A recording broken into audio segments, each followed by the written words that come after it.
সেকেন্ডের মধ্যেই গাজার একটি বহুতল ভবন গুঁড়িয়ে দিয়েছে ইসরায়েল।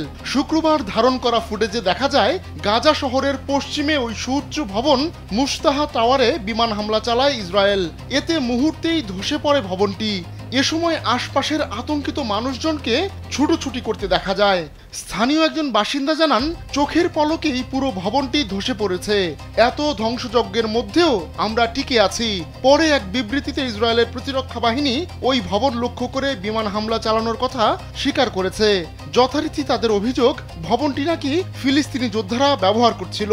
এদিকে বিমান হামলা চালানোর আগে যথেষ্ট সতর্কতা অবলম্বন করা হয়েছে বলে জানিয়েছে ইসরায়েলি বাহিনী, যাতে করে বেসামরিক ব্যক্তিদের ক্ষয়ক্ষতি কম রাখা যায়। স্যান্ডেলিনা সো, রূপচর্চায় আভিজাত্য। ইসরায়েলের প্রতিরক্ষা মন্ত্রী ইসরায়েল কাটস গাজার জন্য জাহান্নামের দরজা খুলে দেবার ঘোষণা দেওয়ার পর এই হামলার ঘটনা ঘটল।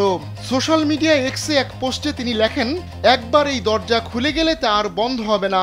ফিলিস্তিনি যোদ্ধারা যুদ্ধ বন্ধে ইসরায়েলের শর্ত না মানা পর্যন্ত ইসরায়েলি বাহিনীর কর্মকাণ্ড বাড়তে থাকবে বলেও হুঁশিয়ারি উচ্চারণ করেন কাটস।